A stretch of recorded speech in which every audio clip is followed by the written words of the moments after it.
बच्चा सब 17 फरवरी तो है हिंदी का एग्जाम। हाँ, तो 17 फरवरी को हिंदी से आने वाले महत्वपूर्ण प्रश्न, कुछ प्रश्न को हम बोर्ड पे आज बताएं, कुछ को कल बता देंगे और उम्मीद है कि इसमें से एक भी आ जाए तो आप लोग का काम बन जाएगा। हालांकि एक दो तो आ ही जाएगा, इसलिए पूरे प्रश्न को देखिएगा, बहुत ही महत्वपूर्ण प्रश्न है। पहला प्रश्न क्या है, लखनऊ और रामपुर से बिरजू महाराज का क्या संबंध था? तो लखनऊ में बिरजू महाराज का जन्म हुआ था और रामपुर में उनकी सिस्टर का जन्म हुआ था, ये ना जी। तो ये लिख देंगे। और वो अपने पिता के साथ लखनऊ से रामपुर जाते थे नृत्य प्रस्तुत करने के लिए, कभी कभी आया जाया करते थे। तो दोनों से उनका काफ़ी गहरा संबंध था। इसको याद करने का जरूरत है, बस एक बार पढ़ने का जरूरत है, काम हो गया, समझ गए ना। नेक्स्ट प्रश्न क्या है, शिक्षा का अध्याय गांधी जी क्या मानते हैं? तो शिक्षा का अध्याय गांधी जी चरित्र निर्माण को मानते हैं। चरित्र निर्माण, समझ गए ना। चरित्र जैसा बढ़िया, जितना अच्छा चरित्र रहेगा उतना अच्छा आपको शिक्षित व्यक्ति या शिक्षित पुरुष कहा जाएगा। विद्यार्थी बउआ इधर ध्यान दो। लेकिन यह साक्षरता से भी ज़्यादा महत्वपूर्ण है। चरित्र निर्माण साक्षरता से भी ज़्यादा महत्वपूर्ण है, क्योंकि जो साक्षरता, जो किताबी ज्ञान रहता है वो तो सिर्फ बड़ा बड़ा पोस्ट, आपको बड़ा बड़ा पद पर ले जाएगा, लेकिन चरित्र निर्माण है वो आपको सभी जगह इज्जत सम्मान दिलवाएगा। बात समझ गए ना। इसीलिए गांधी जी असली शिक्षा का अध्याय किसे मानते हैं? चरित्र निर्माण को मानते हैं। समझ गए ना। शांति से सब देखिएगा।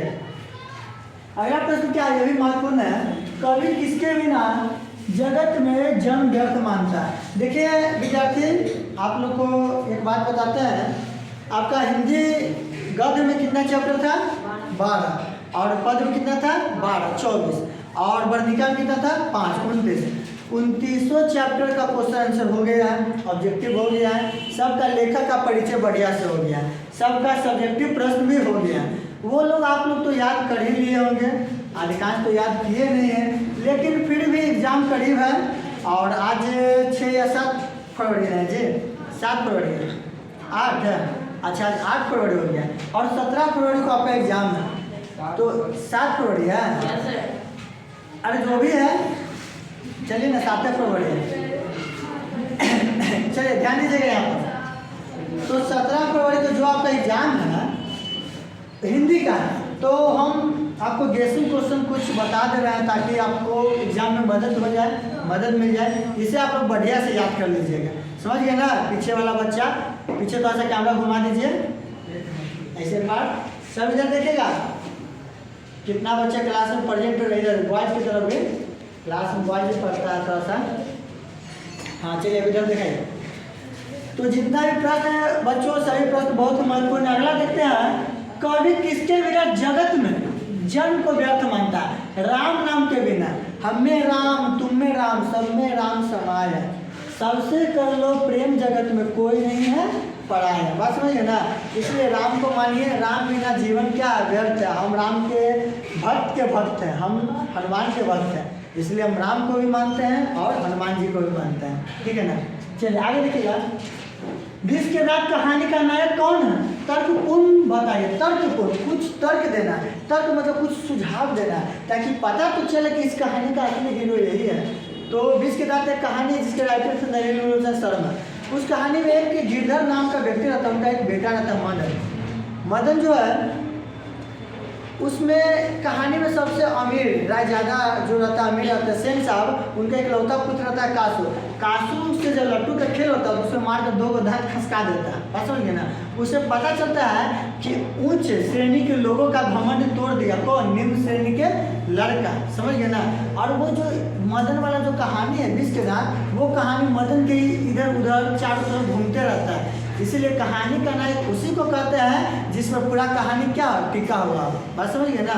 कहानी में तो बहुत सारे लोग का सहयोग रहता है, लेकिन हीरो वही होता है जो क्लाइमैक्स से लेकर पूरा इंटरवल और फिनिश करता है ना, उसी को हीरो माना जाता है, ठीक है।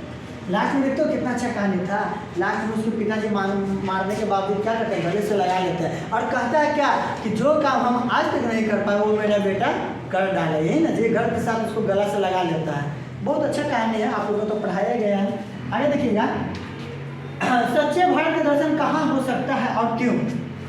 सच्चा भारत, तो सच्चा भारत का दर्शन होता है वह भारत के गांव में। किसने कहा था? मैक्स मुलर ने कहा, ठीक है ना। मैक्स मुलर जो भारत संख्यासी के लेखक है मैक्स मुलर, उनका कहना है कि भारत माता निवास करते कहाँ पे बच्चों? गांव में। क्यों? क्योंकि रीति रिवाज, रहन सहन, आचरण, सदव्यवहार सब गांव में देखने को मिलती है, न कि कलकत्ता, मद्रास, मुंबई में। वो बड़े बड़े शहर है, वहाँ पर ये सब परंपरा नहीं देखने को मिलता कि बेटा बाप के साथ कैसे पेश आ रहा है, स्त्री अपने हस्बैंड का कितना इज्जत करे, हस्बैंड अपने स्त्री का कितना इज्जत सम्मान कर रहा है, समझिए ना। गांव खुशहाली हरियाली सबसे परिपूर्ण देश है भारत, और भारत माता गांव में निवास करती है। इसीलिए मैक्स मुलर भारत का सच्चा दर्शन बताता है गांव में, ठीक है। वेरी इजी प्रश्न है, और उसका जवाब तो आप लोग सोच कर भी लिख सकते हैं। अगला प्रश्न है, बहुत अच्छा प्रश्न है, चैप्टर 1 से है कि भीमराव अम्बेडकर किस विडंबना की बात करते हैं? विडंबना मतलब पता है क्या होता है? उपहास होता है। विडंबना मतलब क्या होता है बच्चा? उपहास, याद रखिएगा। तो जो भीमराव अम्बेडकर है, जिनको संविधान का पिता कहा जाता है, एक तरह से कहा जाता है जी, father of constitution doctor Bhimrao Ambedkar, तो उन्होंने किस विडंबना की बात की? संविधान जाति प्रथा की है, क्या निबंध है, संविधान जाति प्रथा निबंध है ना जी। उस निबंध के लेखक कौन है? डॉक्टर भीमराव अम्बेडकर। तो उन्होंने किस विडंबना की बात किया? विडंबना का स्वरूप क्या बताया? विडंबना का स्वरूप क्या है, ठीक है ना। तो ध्यान दीजिएगा, भीमराव अम्बेडकर के अनुसार आज की जातिवाद को पोषकों की कमी नहीं है। सही बात है, आज के जो भी जाति के लोग हैं उनको पोषक की कमी नहीं है, वो कोई भी काम कर सकते हैं और उसमें वो सफलता हासिल कर सकते हैं। बट पता क्या होता है, लेकिन विडंबना यह है कि कार्यकुशलता के लिए श्रम का विभाजन हो गया। बात समझ गए ना? श्रम के अनुसार कार्य दिया गया। अब बताइए कि कोई ये लड़का है, ठीक है, और ये अदर जाति, कोई यादव जाति का लड़का है। अब इसको मन है कि हम शिक्षा दे, पढ़ाएं, लेकिन ज़बरदस्ती कर रहा है क्या? नहीं, तुमको गाय चराना है, दूध निकालना है, दूध बेचना है, ये तो भाई हमसे नहीं हो पाएगा। ऐसा हमसे रहता तो अभिषेक सर को अभी तक गाय जोड़ने नहीं आता है, अभी हम आप लोग को पढ़ा रहे हैं। बात समझिए ना। तो कार्य कुशलता के लिए श्रम योजना को आवश्यक मानता है। यही सबसे बड़ी क्या है? जातिवाद की विडंबना है। अब विडंबना का स्वरूप है जातिवाद, याद रखिए। अगला प्रश्न क्या है? नाखून क्यों बढ़ता है? यह प्रश्न लेखक के आगे कैसे उपस्थित हुआ? नाखून क्यों बढ़ते हैं कि लेखक कौन है? हजारी प्रसाद द्विवेदी। तो उनके सामने एक प्रश्न आया था कि नाखून क्यों बढ़ते हैं। तो उनकी जो छोटी बच्ची है ना, तो वही एक प्रश्न पूछते हैं, प्रस्तुत करते हैं कि पिताजी बताए तो नाखून क्यों बढ़ते हैं। नाखून निर्जीव वस्तु है जी, वो हमारे पूर्वजों, हमारे जानवर होने का एहसास दिलाते रहता है। कितना भी काटे, निर्लज बेशरम नाखून है, बढ़ता ही जाता है। पढ़े थे ना उसमें हम लोग, ठीक है। अब हम तो पढ़ लिए थे, साल भर का पढ़ाई है, कब का पढ़ लिए थे। अब तो एग्जाम करीब आने वाला है, तो उतना पढ़ेंगे तो फिर तो बात नहीं बनेगा। आगे ध्यान दीजिएगा। मैक्स मुलर नया सिकंदर किसे कहा? नया सिकंदर मैक्स मुलर किसको कहता है? तो देखिए, जो अनजान व्यक्ति रहता है ना, जिसको पता नहीं है कि कोई काम कैसे करें और उसको करने के लिए उतावला हो जाता है, यार हम कर देंगे, उसको उन्होंने नया सिकंदर कहा। नया सिकंदर कहने का मतलब है, देखिए, आज के युवा, आज की पीढ़ी जो रीति रिवाज परंपरा से अनजान है, उसको क्या कहा है? नया सिकंदर। यहाँ पर देखिएगा, जो व्यक्ति भारत की संस्कृति, भारत की जो संस्कृति है, जो सभ्यता है, यहाँ का जो प्राकृतिक वातावरण है, जो यहाँ का सौंदर्य है, जो यहाँ का राजनीतिक जो दृष्टिकोण है, उससे क्या है? वह अनजान है। जो पुरुष या जो व्यक्ति अनजान है, उसी को क्या कहा गया? हुआ नया सिकंदर कहा गया। समझ रहे हैं ना? ऑफलाइन वाले विद्यार्थी और ऑनलाइन वाले विद्यार्थी भी बढ़िया से समझिए।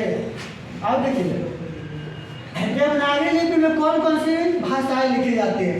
काश ये प्रश्न 2025 में पूछे थे, लगता तो है, देखते हैं। हिंदी, देखिए, नागरी लिपि में कौन कौन सी भाषाएं लिखी जाती है? तो हिंदी लिखी जाती है, नेवरी, नेपाली, मराठी, और हिंदी से समझ जितनी भी बोलने वाली भाषा है ना, सबको हम लोग देवनागरी लिपि में ही लिखते हैं। तो देखिए बाबा, आज की जो क्लास में 9 बहुत ही महत्वपूर्ण प्रश्न हम आप लोग को बताएं। ये 9 प्रश्न को आप लोग बढ़िया से याद कर लीजिएगा। समझ गए ना? चलिए, वीडियो को सेव कर दीजिए।